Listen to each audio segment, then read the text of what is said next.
കഞ്ഞിവെള്ളം കളയാറാണോ പതിവ്? കഞ്ഞിവെള്ളത്തിന്റെ ആരോഗ്യ ഗുണങ്ങൾ എന്തൊക്കെയാണെന്ന് നോക്കിയാലോ. കഞ്ഞിവെള്ളം കുടിക്കുന്നത് നല്ലതാണെങ്കിലും പലപ്പോഴും അല്പം മാത്രം എടുത്ത് ബാക്കി കളയുകയാണ് പതിവ്. നിങ്ങളുടെ ചർമ്മത്തിനും മുടിക്കും ഗുണം ചെയ്യുന്ന പോഷകങ്ങൾ കഞ്ഞിവെള്ളത്തിൽ അടങ്ങിയിരിക്കുന്നു. നമ്മുടെ ശാരീരികാരോഗ്യത്തെ പിന്തുണയ്ക്കുന്ന വൈറ്റമിനുകൾ, ധാതുക്കൾ, ആന്റി ഓക്സിഡന്റുകൾ എന്നിവ ഇതിൽ ധാരാളമായി അടങ്ങിയിട്ടുണ്ട്. ഇത് മുഖത്തെ പാടുകളില്ലാത്തതും തിളക്കമുള്ളതുമായ ചർമ്മം നൽകുന്നു. മുഖക്കുരു കുറയ്ക്കാനും കഞ്ഞിവെള്ളം സഹായിക്കുന്നു. ദിവസവും കഞ്ഞിവെള്ളം കുടിക്കുന്നത് ശരീരത്തിലെ ജലാംശം നിലനിർത്താനും നിർജ്ജലീകരണം തടയാനും സഹായിക്കുന്നു. കഞ്ഞിവെള്ളം ഒരു ഗ്ലാസ്സിൽ രാത്രിയോ ഒരു ദിവസമോ സൂക്ഷിച്ച് പുളിപ്പിക്കാൻ വെച്ച് അതിൽ ബ്ലാക്ക് സോൾട്ട് ചേർത്ത് രാവിലെ കുടിക്കുക. പ്രബയോട്ടിക് ധാരാളമുള്ള ഈ പാനീയം കുടലിന്റെ ആരോഗ്യം മെച്ചപ്പെടുത്തുകയും രോഗപ്രതിരോധ ശേഷി വർദ്ധിപ്പിക്കുകയും ചെയ്യുന്നു.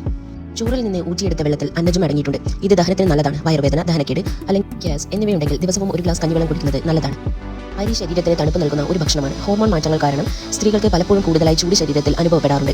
അങ്ങനെയുള്ള സമയങ്ങളിൽ കഞ്ഞിവെള്ളം കുടിക്കുന്നത് ആശ്വാസം നൽകുന്നു. അരിയുടെ കഞ്ഞിവെള്ളം കുടിക്കുന്നത് മൂത്രത്തിൽ അണുബാധ മൂലമുണ്ടാകുന്ന അസ്വസ്ഥത കുറയ്ക്കാൻ സഹായിക്കും. ആർത്തവ സമയത്ത് അതികഠിനമായ വേദന, വയറുവേദന അല്ലെങ്കിൽ അമിത രക്തസ്രാവം ഉണ്ടാകുമ്പോൾ അവയെ ലഘൂകരിക്കാൻ കഞ്ഞിവെള്ളം സഹായിക്കുകയും ആ സമയത്ത് വളരെയധികം ആശ്വാസം നൽകുകയും ചെയ്യുന്നു.